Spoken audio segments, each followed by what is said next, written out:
The storm came from nowhere. Lightning tore the sky apart as Commander Ethan Voss gripped the controls. The alarms screamed louder than his own heartbeat. Navigation was blind, just static. He tried to pull up, but the engines were gone. The ship spun like a leaf in a hurricane. "Mayday. This is Scout Vessel A-29 losing altitude," he shouted into the comms. Silence. The world turned white, then black. When Ethan opened his eyes, everything was quiet. His head throbbed. Smoke filled the cracked cockpit. The air was thick and warm, heavy with a strange, sweet smell. He crawled out. The ship had carved a long trench in soft, pink soil. Giant trees stood around him, their leaves glowing like blue fireflies. His helmet scanner flickered. "Unknown atmosphere. Oxygen level safe. Life forms detected. Large. Multiple." Ethan froze. Large? The place was too quiet. Then a low vibration like thunder, but steady. Footsteps. Heavy ones. The ground trembled again. A shadow fell over him. Ethan looked up and his mouth went dry. A woman stood there. But she wasn't human. Not in size, anyway. She was huge. At least 40 feet tall. Her skin had a soft golden tone, her hair flowed like silver rivers, and her bright violet eyes locked onto him. She tilted her head, curious. Ethan stumbled back, hand on his blaster. "Stay back!" he shouted. The giantess knelt, her movements slow and graceful. Her breath washed over him, warm, sweet, and strangely intoxicating. She spoke, her voice deep and melodic. He couldn't understand the words, but the tone felt playful. Then she smiled. Ethan's heart raced. She reached for him, her fingers longer than his entire body. He fired his blaster. Blue light struck her palm, but it barely left a mark. She blinked, amused, not angry. Then she grabbed him gently, like someone holding a bird. He kicked and shouted, but her grip was soft yet unbreakable. She lifted him to her face, studying him like a strange insect. More footsteps, more shadows. 3 more giantesses emerged from the glowing forest. One with emerald hair, another with eyes like molten gold, and a third wearing armor made of crystal. They spoke to each other in a melodic alien language. Then all of them looked at Ethan. Their gazes felt heavy, hungry, but not in a way he understood. The first giantess held him close and said something that made the others laugh softly. He didn't like that sound. It was beautiful and dangerous. "I need to get out of here," he muttered. He tried to reach his emergency beacon, but her fingers covered it. Suddenly, a deafening roar echoed across the forest. The ground shook violently. The giantesses turned their heads. Something massive was coming. The one holding Ethan hissed, her expression turning angry. She placed him on her shoulder and started running, her huge strides shaking the ground.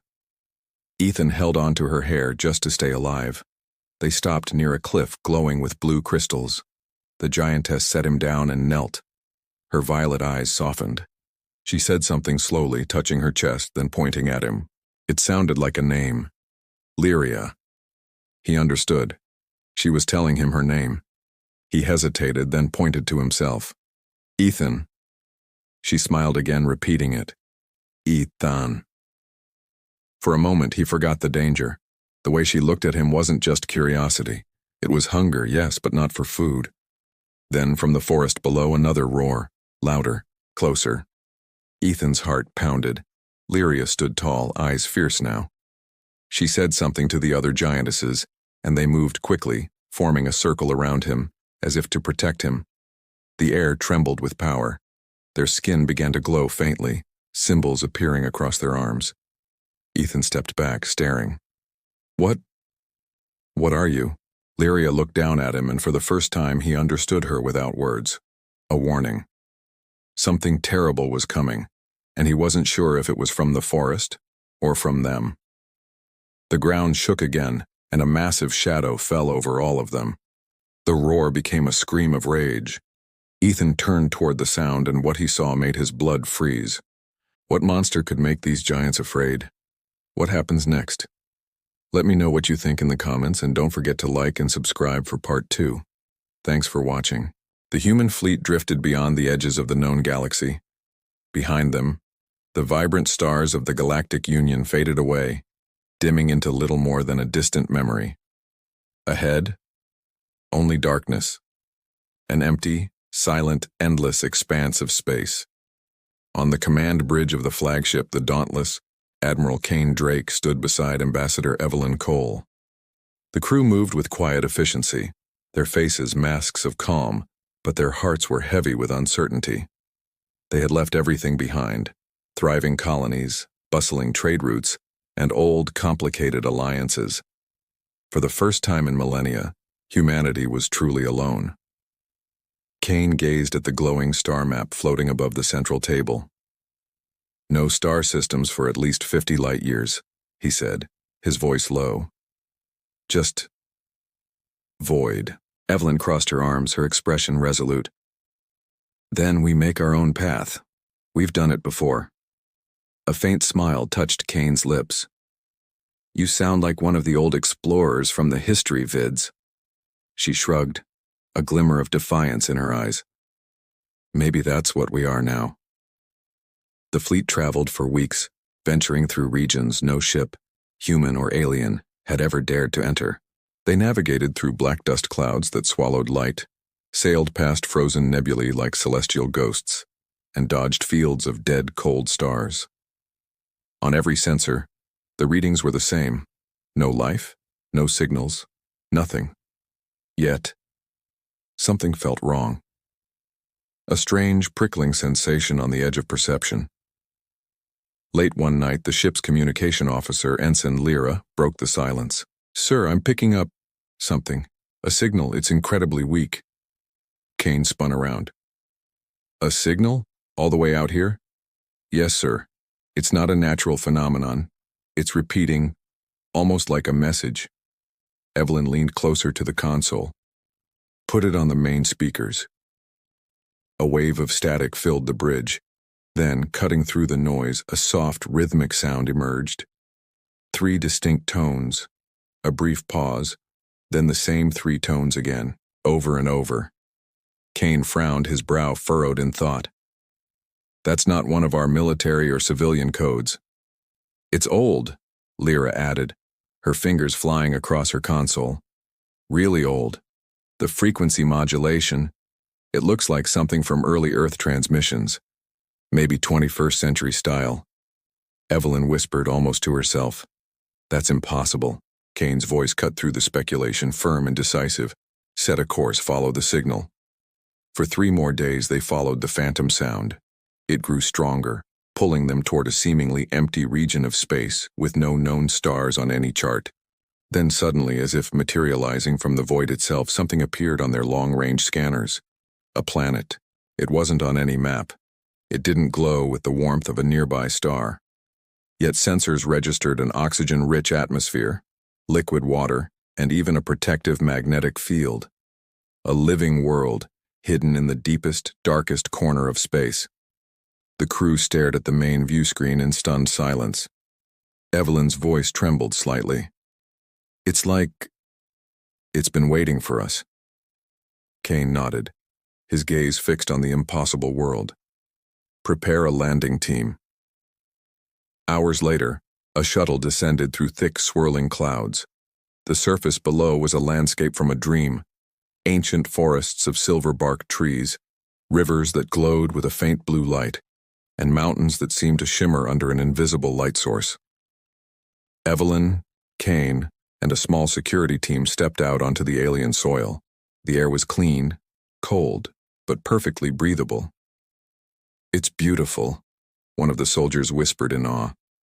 Kane surveyed the bizarre, serene landscape. "But why is it here? And why did we find it now, of all times?" Suddenly, their helmet communicators crackled to life. The same 3 tones from before, but this time the signal was originating from the planet's surface. Lyra's voice came through their headsets, tinny with excitement. "Sir, the signal is coming from right beneath your position. There's something underground." Kane pointed toward a small hill blanketed in silver moss. "There. Start digging." After an hour of intense work, their shovels hit something hard. Metal, smooth, ancient, and half buried in the rock. It was unlike any alloy they knew. Not human, but not like any known alien tech either.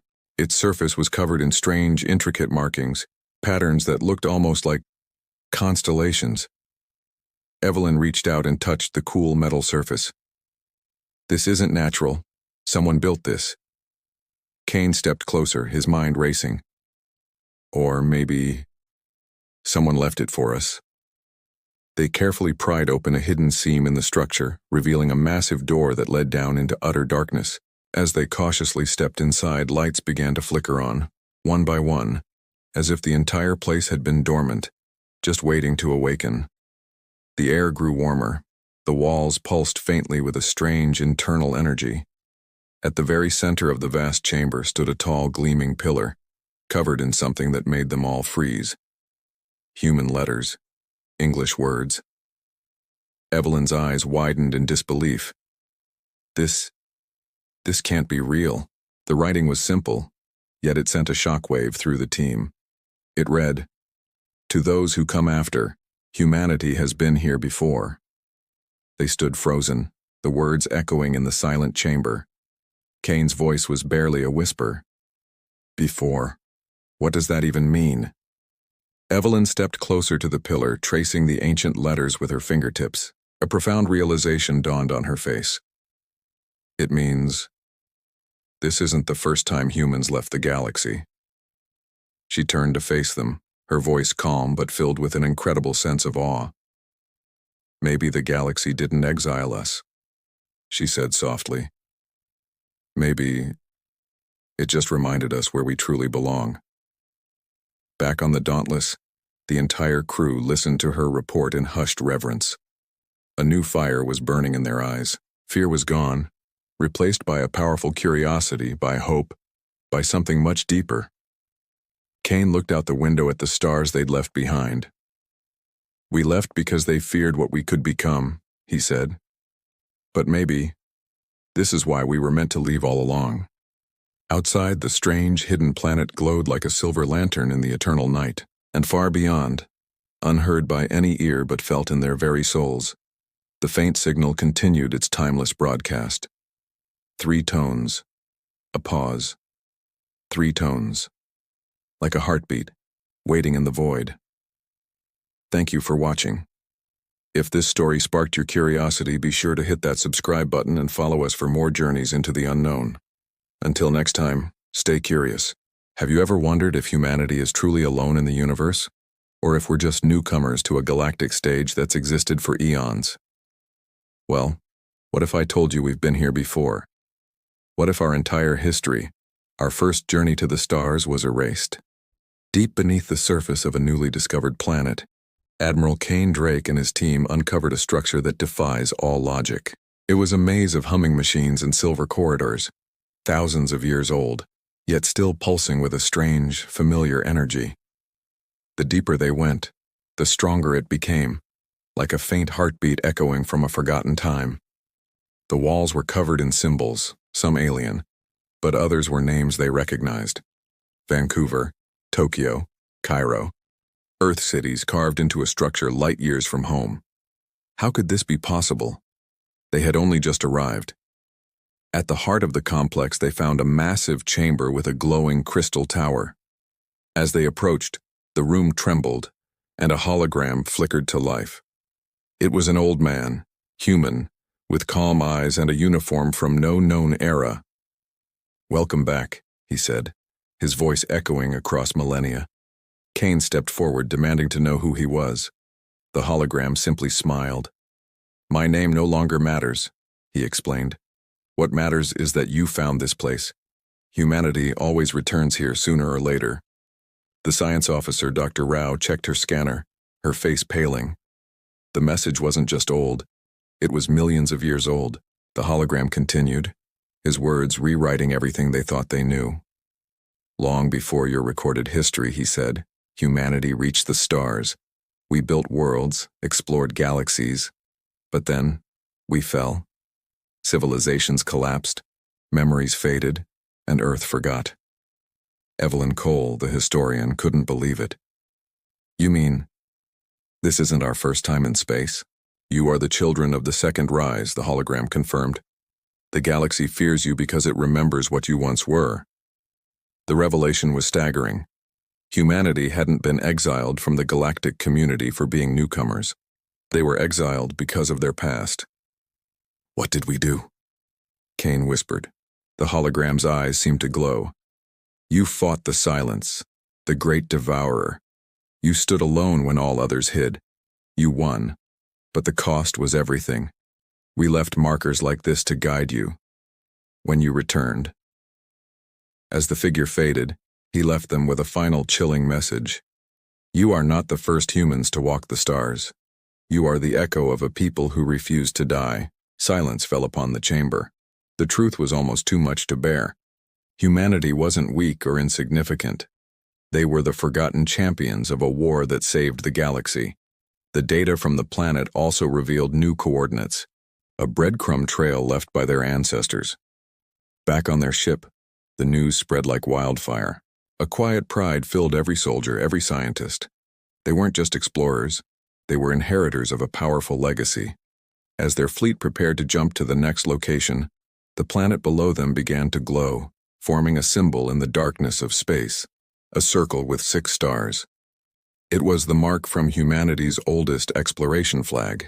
With their engines roaring to life, the fleet launched into the unknown, no longer just running from a hostile galaxy, but chasing the echoes of their own forgotten, legendary past. They were going to remember who they were. What do you think they'll find next? What other secrets does humanity's past hold? Let me know your theories in the comments below. If you enjoyed this journey into the unknown, don't forget to like this video and subscribe for more stories that challenge our place in the cosmos. The temple above them shook again. Rocks fell from the ceiling and the sound of thunder rolled through the tunnels. The battle was getting closer. Ethan turned to Lyria, panic gripping his voice. We have to get out of here. But she didn't move. Her violet eyes stayed locked on the hologram of Earth spinning slowly in the air. For her, it wasn't just a picture. It was a memory, a dream. Home, she whispered again, her voice soft like wind through glass. Ethan stepped closer. You remember it, don't you? Humanity made your kind. You were part of something called Project Valora. Lyria looked down at him, sadness and confusion mixing in her expression. She placed her hand over her heart and said something quietly in her own language. He couldn't understand the words, but the meaning was crystal clear. They left us. The sentiment didn't need a translator. A deep crash echoed from the tunnel entrance. Ethan grabbed his blaster and looked back. We need to move now. Lyria nodded, finally pulling away from the hologram. She touched one of the walls and ancient symbols began to shift, glowing brighter. The stone cracked open, revealing a hidden passage leading deeper underground. Smart, Ethan muttered, following her into the unknown. The tunnel sloped downward, cold air rushing past them. The light from Lyria's body illuminated the walls, each one covered in carvings. Humans standing beside the giantesses, building cities, fighting monsters together. The deeper they went, the older everything looked. Then they reached a huge metal door, ancient, sealed shut. Lyria placed her palm against it, but nothing happened. The symbols on the surface stayed dark. She frowned, tried again, harder this time. Still nothing. Ethan stepped forward, scanning the surface. Maybe it needs both of us, he said, placing his hand next to hers. A low hum started immediately. The symbols flared to life. Lyria's eyes widened in surprise. She looked at him, and for the first time, he saw a faint smile. Together they pushed. The door gave way. Inside was a massive chamber, dark, silent, filled with giant machines and broken pods. Dust covered everything, but one pod near the center still glowed faintly. Ethan climbed over fallen cables to reach it. The screen on its side flickered with a single message. Status, final prototype, Guardian class, Lyria. He froze. Slowly, he turned toward her. She was staring at the pod too, realization dawning in her glowing eyes. You were made here, Ethan whispered. You were the last one.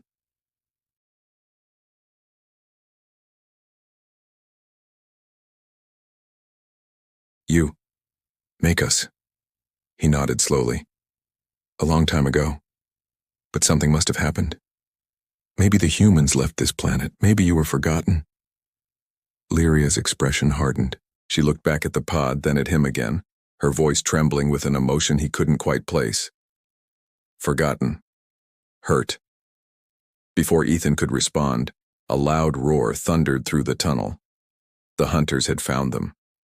The sound of metal scraping against rock filled the chamber. Lyria spun around, pulling Ethan close to her chest protectively. A spear of black energy struck the ground near them, exploding into shards. Ethan coughed from the smoke. They're here! Lyria set him down gently and stepped forward, her whole body glowing brighter than before. Energy flowed across her arms, shaping into a weapon, a long staff made of pure light. When the first dark giant entered, she met him with a strike so fast it cut through the air like lightning. The fight was brutal. Every hit from Lyria sent shockwaves through the floor. The hunters were strong, but she was stronger. This was her home, her creation ground, her past, and she would not let it fall again. Ethan ducked behind a console, firing at the hunters whenever he could. One of his shots hit a weak point in their armor, slowing one down. He wasn't strong like Lyria, but he refused to be useless. Then the leader of the hunters stepped forward. His armor pulsed with red energy, and his eyes glowed like fire. He raised a massive blade and charged straight for Lyria. The impact shook the entire room. Sparks flew as light and darkness clashed in bursts of pure energy. The noise was deafening. Ethan ran toward the pod, desperate for any weapon or control system. He found a small terminal, its screen still active. He tapped it, and strange symbols appeared, mixed with Old English letters. Activation sequence. Guardian protocols. Without thinking, he pressed activate. A deep hum filled the chamber. The floor vibrated. The pod beside him began to glow, then crack open. Inside was another figure, larger, armored in silver and gold. A female shaped like Lyria's, but mechanical. Lyria turned her head, eyes wide. Sister. The machine's eyes opened, bright blue. It stepped out of the pod and faced the hunters. Without hesitation, it raised its hand and unleashed a beam of energy so powerful, it disintegrated two of them instantly. Ethan shielded his face from the blast. Whoa! Together, Lyria and the mechanical guardian fought side by side, light and fire twisting through the air. The leader of the hunters roared in rage but began to fall back. Within minutes, the battle was over. Smoke and silence filled the chamber. Lyria stood still, breathing hard. Her sister turned to her, their eyes meeting for a long, wordless moment. Then the guardian looked at Ethan, tilted her head slightly, and spoke one word in a soft metallic voice. Human. Then she collapsed, the light in her eyes fading. Lyria caught her before she fell. For the first time, Ethan saw real, deep pain in her expression. He stepped forward carefully. We have to leave, he said quietly. More of them will come. She didn't look at him at first, only at the lifeless guardian in her arms. Then she whispered, No more forgotten. The fleet hung in the absolute darkness, engines dead, shields humming with silent energy. The fleet hung in the absolute darkness, engines dead, shields humming with silent energy. Every radar sweep screamed back empty, yet every soul aboard the Dauntless felt it. A presence. Watching. Waiting. Admiral Kane Drake stood transfixed by the observation window, his own reflection a ghost against the canvas of endless stars, the shadow they'd glimpsed near the ancient ring. It wasn't just a memory. The silence was real, and it was awake. Ambassador Evelyn Cole joined him, her voice a low murmur. The crew's on edge, Kane. They've all seen the recordings. Some are saying the silence has already marked us. Kane's jaw tightened, a muscle twitching. Let them be nervous. Fear keeps us sharp. Evelyn's gaze drifted to the holographic map of the galaxy, a grim tapestry of thousands of red marks, sites of ancient forgotten battles. Do you think this is why the galaxy exiled us? So we'd be the ones to face it alone? Kane's voice was as calm and cold as the void outside. Maybe. Or maybe they just hoped it would destroy us before it ever reached their borders. Deep within the Dauntless's science labs, Dr. Imani Rao and her team were desperately trying to decipher the data from the ring. The bizarre energy pattern left by the creature pulsed faintly on their screens, like a phantom heartbeat. Dr. Rao frowned, leaning closer. "It's not just energy," she murmured to her team. "It's communication. The silence doesn't speak with words, it speaks with frequency. It listens, and it learns." Her young assistant's eyes went wide. "It learns from us?" Before Dr. Rao could answer, the ship's lights flickered violently. Every screen in the lab went black, then flashed with a cascade of alien symbols. Spirals, waves, and then, chillingly, words. "We remember you." The message vanished as quickly as it appeared. A heartbeat later, the ship's alarm blared to life. "Unidentified contact approaching fast." Kane was on the bridge in seconds. "Report. Sir, it's the same signature as the creature from the ring. But there are 3 of them now. No, 4. The main view screen flickered, then stabilized, showing the impossible. Out of the black void, vast, twisting shadows were materializing, moving like living storms. They consumed light, dimming the stars behind them as they passed. The silence had arrived. "Raise all shields!" Kane roared. "Prepare for evasive maneuvers." The first wave hit. It wasn't weapons fire. It was a ripple of pure energy that warped reality itself. The ships of the fleet trembled, systems blinking offline. Communications sputtered and died. Dr. Rao's voice, distorted with static, crackled over the emergency comm. "Admiral, they're not attacking the hull, they're attacking our power fields. They're draining us."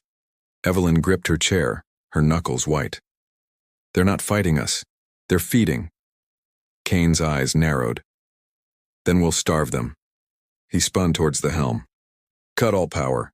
Everything but essential life support now." Across the fleet, lights winked out. The human ships went dark, silent and still, becoming ghosts among the dead stars.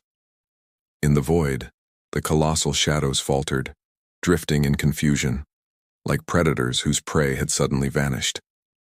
Minutes stretched into an eternity.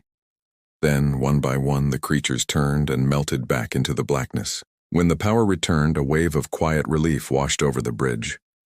Evelyn looked at Kane, her breath still shaky. "That worked, but only for now. They'll be back." Kane nodded slowly. "Then we need to understand them, and we need to find a way to fight." Just then, Dr. Rao entered the bridge, clutching a data chip. "I found something, buried deep in the archives, a message left by the first humans. It talks about something called Project Horizon. The ring was just one small part of it." Kane's gaze sharpened. What was it? A weapon, or maybe something more. They called it the Lightforge. It was designed to destroy the silence, but they never finished it. Evelyn asked the question on everyone's mind. "Can we?" Dr. Rao hesitated. "The coordinates point deeper into the void, beyond anything we've ever mapped. But maybe, if we follow the trail." Kane looked out at the endless, star-dusted night. "Then that's where we go. Humanity didn't come this far to die running." The fleet began to move again, a determined glow returning to its engines as it pushed into the unknown. In her cabin, Evelyn watched the starlight, her own reflection a faint outline. "They exiled us," she whispered, "but in doing so, they freed us. Out here, no one tells us what we can't become." Far ahead, the void rippled. For a split second, she saw it, a flicker of light like a distant beacon. Her screen pinged, displaying the coordinates from the ancient message. Destination unknown. Signal source. Human origin. Her heart leaped. "Admiral," she called over the comm, her voice filled with a new kind of hope. "You'll want to see this. Someone's calling us." Kane's voice came back, low and steady.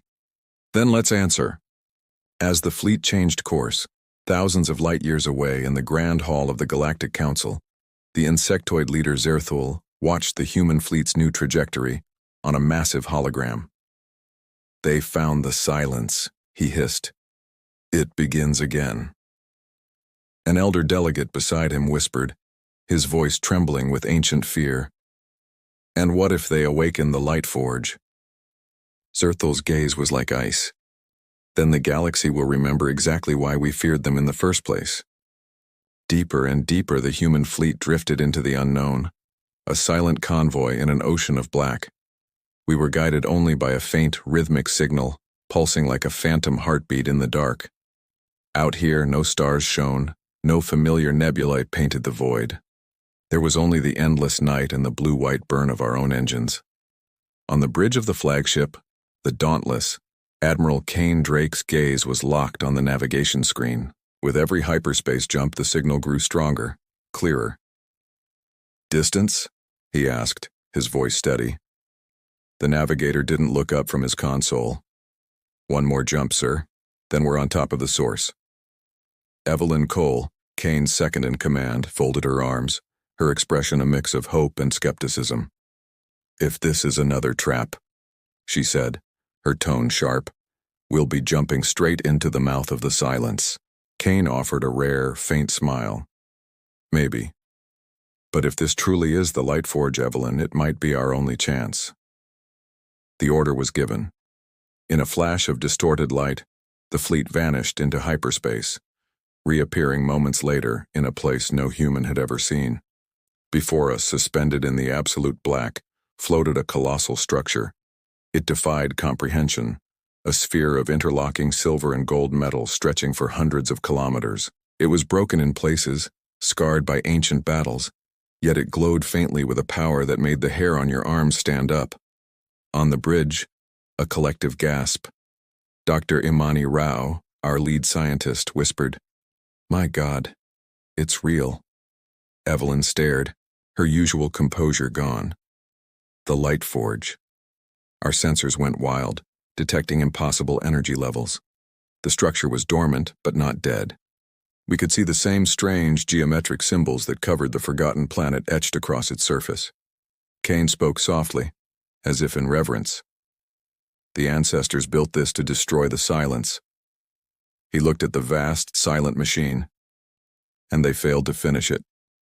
The Dauntless crept forward. As we approached, a small section of the sphere seemed to recognize us. Panels slid away silently, and a docking tunnel extended outward like a hand reaching out from the distant past. Kane turned to his bridge crew, his voice firm. "Prepare a landing team. We're going in." Inside, the air was still and anciently cold. The corridors were immense, stretching into the blue-glowing darkness lined with machinery so elegant and powerful it was beyond anything modern science could dream of. Dr. Rao ran a scanner over the markings on the walls. "This technology, it's not alien," she said, her voice filled with awe. "It's human, but it's older than anything we've ever built." Evelyn reached out and touched one of the panels. The surface lit up beneath her fingers, bathing her in a soft light as it scanned her DNA. A calm, synthetic voice echoed through the chamber, startling us all. "Human presence detected. Project Horizon Legacy confirmed." We froze. The voice continued. "The Lightforge awaits activation." Kane exchanged a look with Evelyn, a spark of triumph. "It still works." Dr. Rao was already at a console, her fingers flying. "The system's incomplete. It needs a core, a primary power source. The ancestors must have removed it before they fell." Evelyn frowned. "Or they hid it."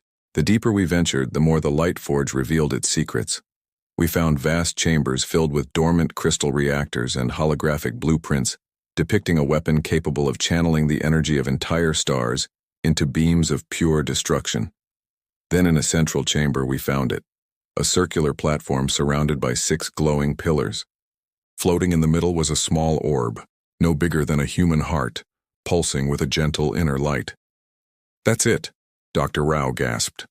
"The control key. This can awaken the entire structure." Kane nodded, his decision made. "Then let's see what happens." Evelyn hesitated, a warning in her eyes. "If this goes wrong, we could destroy ourselves." Kane's smile returned, this time with a hint of defiance. "Then it'll be a very human thing to do." He placed his hand on the orb. The Lightforge came alive. The entire megastructure shuddered, and the walls blazed with light as energy surged through every corridor. On the fleet's monitors, the dark sphere transformed, shining like a newborn star. "Admiral," Lyra's voice crackled over the comm. "Energy readings are off the scale." Kane's voice was calm. "Hold position. The Lightforge is awakening." But the synthetic voice returned, urgent now. "Warning, power incomplete. Core integrity at 42%. System unstable." Dr. Rao's eyes widened in alarm. "It needs more power than we have. It's trying to draw energy from the surrounding space." Outside, the void itself began to twist, light bending around the structure. Evelyn shouted over the roar, "It's pulling energy from the silence's realm. That's what it was designed for." Kane realized the terrifying truth. Maybe that's why it was never finished. They feared what it could do. "Warning," the voice repeated. "Core insufficient. Seek connection with origin." Evelyn's eyes lit up with understanding. "Origin? It must mean Earth," Dr. Rao gasped. "It's calling to our homeworld. It needs a signal from humanity's birthplace to complete the activation." Kane's expression hardened. "Earth is cut off. The Council blocked all transmissions." Evelyn met his gaze, her eyes flashing with determination. "Then we break the silence." Back on the Dauntless, Lyra's hands flew across her console. "I can boost a signal through subspace, bounce it off the old Terran relay network." "Do it," Kane commanded. A single message pulsed out into the darkness, a desperate prayer heading for the Milky Way, toward the little blue planet that had birthed us all. Far away, in the Galactic Council's chamber, alarms blared. The alien delegate Zerthul hissed, "They've activated it. The humans have found the Lightforge." Another shouted, "Block their signal. If Earth responds—" But it was too late. Across the galaxy, ancient human satellites long thought dead flickered to life. And on Earth, deep beneath the Antarctic ice, something stirred. On the Lightforge, the orb in Kane's hand glowed with blinding intensity. The voice spoke one final time, its tone now resonating with immense power. "Signal received. Earth connection confirmed. Awaiting final command." Evelyn looked at Kane, the weight of a galaxy on her shoulders. "Admiral, what now?" He stared at the glowing core, the machine that could be our salvation or our doom. "We finish what our ancestors started." And subscribe so you don't miss a thing. A single light pulsed in the vast cold void. This was the Lightforge, humanity's final gambit. Around it, our fleet hung like dust motes in a sunbeam. Admiral Kane Drake stood before the central control orb, its surface now shimmering with blues and silvers, as if it were breathing. Dr. Imani Rao, her face tense, read the displays. "The connection to Earth is stable, Admiral. Energy flow is increasing. But the system, it's waiting for a final command." Evelyn Cole, Kane's trusted second, stood beside him, her voice a low murmur. "If we do this, there's no turning back. It could destroy the silence, or it could take the whole galaxy with it." Kane's gaze swept over the glowing walls of the chamber. "Humanity has always taken risks, Evelyn. We've always wagered our future on a single, bold move. This is no different." He placed his hand on the orb. Across the galaxy, an ancient network roared to life. Every lost probe, every forgotten satellite, every dormant AI core buried beneath the dust and ice of Earth turned its gaze to the stars. A torrent of data and energy, a river of humanity's entire history surged from our long-lost homeworld, feeding the Lightforge. The Galactic Council watched in sheer terror. "They're linking the weapon to their homeworld," cried their leader, Zerthul. "It will tear the silence's barrier apart, and take half the galaxy with it. Send every fleet. Stop them." But it was already too late. Inside the Lightforge, alarms blared. "Power at 98%, Dr. Rao shouted. The system is demanding a focus point." Kane's voice was calm, resolute. "It needs a commander." Evelyn's eyes widened in horror. "You mean, it needs someone to merge with it?" He gave a solemn nod. Someone has to guide it or it will consume everything. It'll burn your mind to ashes, Rao protested. No one can survive that. A faint, bittersweet smile touched Kane's lips. Maybe no one is supposed to. But humanity doesn't survive by playing it safe. He stepped forward as the orb's light reached out, wrapping around his arm like liquid fire. "Kane, stop!" Evelyn cried out. He turned back one last time, his voice soft but unwavering. "Tell them. The galaxy can exile us, but it will never, ever break us." And then he touched the core, an explosion of pure, silent light. Every screen went white. The stars themselves seemed to vanish. In that blinding moment, Kane's consciousness expanded beyond the confines of his body. He became the machine. He saw the galaxy not as stars and planets, but as a tapestry of glowing threads, and beyond it a great encroaching shadow, the silence. It wasn't a monster. It was a wound in reality, an absence that consumed light, life, and hope. The Lightforge wasn't a weapon of destruction. It was a tool of creation, designed to heal that wound. His voice, now transformed, echoed across the fleet's comms, resonating in every soul. "All ships, brace for ignition." The Lightforge roared. A second sun was born in the darkness. Waves of brilliant energy washed over the cosmos, shattering the barrier of the silence. The approaching enemy fleets were not destroyed, but pushed back, their sensors flooded with images of human faces, soldiers, dreamers, explorers, ghosts of a history they had tried to erase. Tears streamed down Dr. Rao's face. "He's becoming the Lightforge," Evelyn whispered. "He's not dying. He's becoming our guardian." On Earth, a world that had forgotten its children, people looked up as the night sky blazed with golden light. A single message echoed across every network, in every language. Humanity walks alone, but never in darkness. Across the galaxy, oppressed worlds saw the signal and rose up. The wound in reality began to close. As the light subsided, the great sphere pulsed gently, a serene, living blue. Evelyn placed a hand on its smooth surface. "Kane." A whisper in her mind, a final farewell. "Keep walking forward. Humanity's story isn't over." Then, silence. Years later, a new star appeared on galactic maps.